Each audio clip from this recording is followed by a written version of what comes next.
திமுக கூட்டணியில் போக்கு காட்டிக் கொண்டிருக்கக்கூடிய காங்கிரசுக்கு பாடம் எடுத்து விட்டார் ஸ்டாலின். தாவேகா பக்கம் காங்கிரஸை கொண்டு செல்ல வேணுகோபால் போட்ட அனைத்து திட்டத்தையும் ராகுலிடம் வெட்ட வெளிச்சமாக்கி விட்டார் ஸ்டாலின். தாங்கள் கொடுக்கும் சீட்டுக்கே உங்களிடம் வேட்பாளர்கள் இல்லை, தொண்டர்கள் என்பது காங்கிரசுக்கே இல்லை என்ற தகவலை டெல்லிக்கு முழுவதுமாக அனுப்பி வைத்து விட்டார் ஸ்டாலின். இந்நிலையில் தாவேகா பக்கம் நீங்கள் சென்றால் இங்கு இருக்கக்கூடிய காங்கிரஸ் எம்எல்ஏக்களை வைத்து ஜனநாயக பேரவை மீண்டும் துவங்கும். காங்கிரஸ் உடைபட வேண்டுமா அல்லது எங்களோடு பயணிக்கிறீர்களா என்பதை இறுதியாக முடிவெடுத்துக் கொள்ளுங்கள் என உங்கள் பக்கமே விடுகிறேன் என ராகுலுக்கு ஸ்டாலின் வைத்த மெசேஜ் டெல்லியில் பரபரத்துக் கொண்டிருக்கிறது. இந்த காங்கிரஸ் திமுக கூட்டணியில் என்னென்னவெல்லாம் நடந்து கொண்டிருக்கிறது, எதை நோக்கி செல்கிறது காங்கிரசின் பாதை என்பது குறித்து இன்று விரிவாக பார்க்கலாம். பாருங்கள்.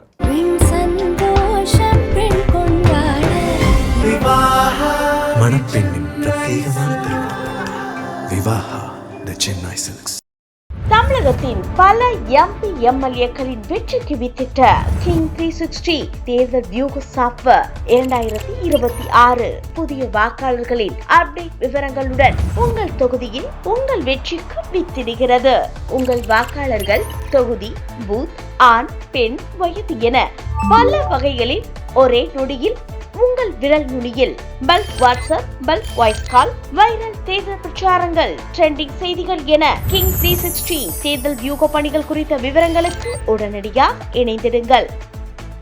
திமுக கூட்டணியில் காங்கிரஸ் இழுபறிக்கு என்ன காரணம், என்னதான் நினைத்துக் கொண்டிருக்கிறது காங்கிரஸை இழுத்து பிடிப்பாரா ஸ்டாலின் என்ற கேள்விகள் தான் இன்றைய அரசியலின் முக்கிய தாக்கமாக இருக்கிறது. காங்கிரஸ் தங்களுக்கு 49 சீட்டு வேணும், 35 சீட்டு வேண்டும், உள்ளாட்சியில் பங்கு வேண்டும், அதாவது கூட்டுறவுத்துறையில் எத்தனை சீட் கொடுப்பீர்கள், ராஜ்யசபாவில் எங்களுக்கு இடம் கொடுக்க வேண்டும் என்றெல்லாம் வரிசையாக கோரிக்கைகளை வைத்து டெல்லியிலிருந்து ஒரு கடிதத்தை கொண்டு வந்து ஸ்டாலினிடம் கொடுத்திருக்கிறார்கள். அந்த கடிதத்தை பார்த்தவுடன் ஸ்டாலின், நீங்கள் கூட்டணியில் நீடிப்பதற்கான அறிகுறி எதுவும் இதில் தெரியவில்லை, காங்கிரஸில் ஒதுக்கப்படும் தொகுதிகளுக்கு வேட்பாளர்களை ஒதுக்குவதற்கே உங்களால் முடியவில்லை, அங்கு உங்கள் வேட்பாளர்களுக்கு உழைப்பதற்கு திமுகவினர் தான் மெனக்கட வேண்டியது இருக்கிறது, உங்களுக்கான கட்டமைப்பு தமிழகத்தில் இல்லை, இதுவரை இவ்வளவு சீட்டுகளை கேட்க இவ்வளவு லிஸ்டை போடக்கூடிய அளவிற்கு இல்ல காங்கிரஸ் கட்சி என்ன கட்சியை வளர்ப்பதற்கு தமிழகத்தில் செய்துள்ளீர்கள் என்பதை தெரியப்படுத்துங்கள் என்று வைத்த ஸ்டாலினின் கேள்வி கணைகள் வேணுகோபாலை துளைத்தெடுத்தது.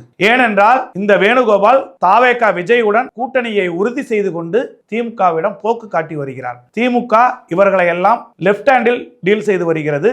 தேமுதிகவை இணைத்தவுடன் ராகுல் காந்திக்கு எவ்வளவு விசுவாசமாகவும் இந்தியா கூட்டணியை வடிவமைத்ததிலும் பிரதமர் வேட்பாளராக அறிவித்ததிலும் தான் முக்கிய பங்கு வகித்தோம் என்பதை நினைத்து கூட பார்க்கவில்லை என்ற வேதனையில் ஸ்டாலின் இருக்கிறார். ராகுலின் உண்மையான முகமும் உண்மையான குணமும் இதுதான் என்பதை தலைவர் கலைஞர் அறிந்து வைத்திருந்தார். நாம் அதை சரியாக கணிக்காமல் விட்டு விட்டோம். ஆட்சியில் இருந்த பொழுதே இவர்களை எல்லாம் அடக்கி வைத்திருக்க வேண்டும் என்று ஸ்டாலின் இப்பொழுது நினைத்து வருகிறார். வேணுகோபால் எப்படியாவது தாவேகாவுடன் காங்கிரஸை இணைத்து விட வேண்டும், அதன் பேரில் கேரளாவில் தான் முதலமைச்சராகிவிட வேண்டும், அதன் பின்பு காங்கிரஸ் என்ன நிலைக்கு ஆனாலும் அதை பற்றி அவர் கவலைப்படுவதற்கு தயாராக இல்லை. இதுதான் உண்மையாக ராகுல் தலைமையில் இயங்கி வரும் காங்கிரஸ் கட்சியின் உண்மை நிலவரம்.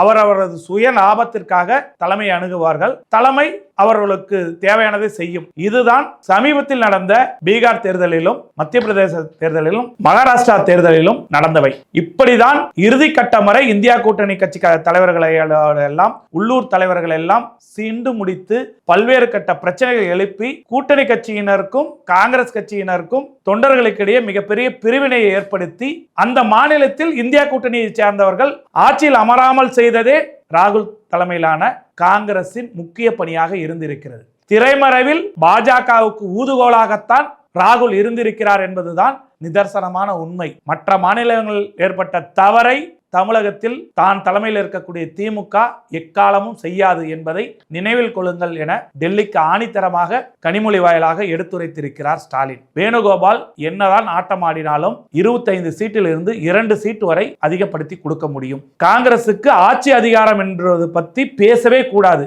உள்ளாட்சி மற்றும் கோஆபரேட்டிவ் வாரிய பதவிகள் குறித்து ஆட்சி அமைத்த பிறகு பார்த்து கொள்ளலாம். இப்பொழுதும் தங்களுக்கு கொடுக்கக்கூடிய இடங்களில் போட்டியிட வேட்பாளர்கள் இருக்கிறார்களா, அதை கூறுங்கள் என்றுதான் ஸ்டாலின் கூறியிருக்கிறார்.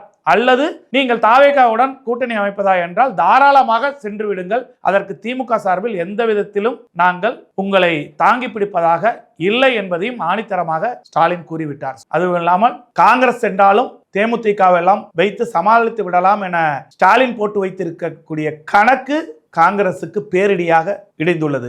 ஆதலால் தொடர்ந்து இப்பொழுது கனிமொழி வாயிலாக பேசி வருகிறார்கள். இருந்தாலும் நமது கிங் 360 கணிப்பு இறுதியில் காங்கிரஸ் தாவேகா பக்கம்தான் செல்லும் என்பதுதான் தெரிகிறது. ஆதலால் அவர்களுக்கு கட்சி வளர்ந்துவிடும் என்று நினைக்கிறார்கள். தாவேகா பக்கம் காங்கிரஸ் சென்றால் திமுகவுக்கு சிறுபான்மையினர் வாக்குகள் பாதிக்கும் என்று பரவலாக கூறுகிறார்கள். ஆனால் திமுகவுக்கு சாதகம்தான்.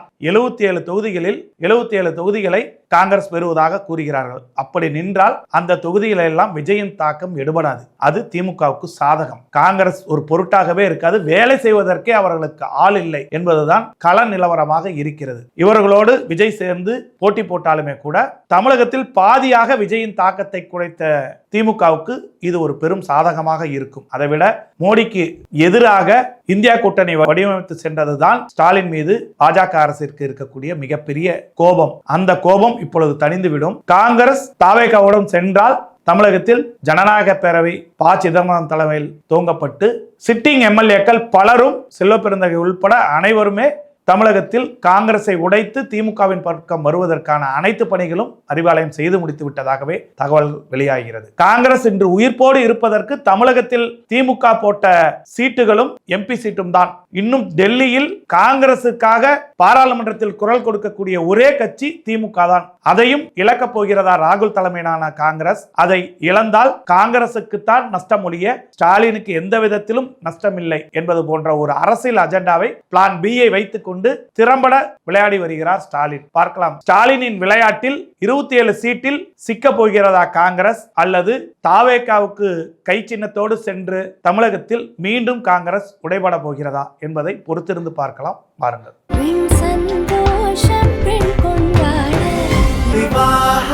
மணப்பெண்ணின் பிரத்யேகமான திருமணம் விவாஹா தி சென்னை சில்க்ஸ். தமிழகத்தின் பல எம்பி எம்எல்ஏக்களின் வெற்றிக்கு வித்திட்ட கிங் 360 தேர்தல் வியூக சாப்ட்வேர் 2026 புதிய வாக்காளர்களின் அப்டேட் விவரங்களுடன் உங்கள் தொகுதியில் உங்கள் வெற்றிக்கு வித்திடுகிறது.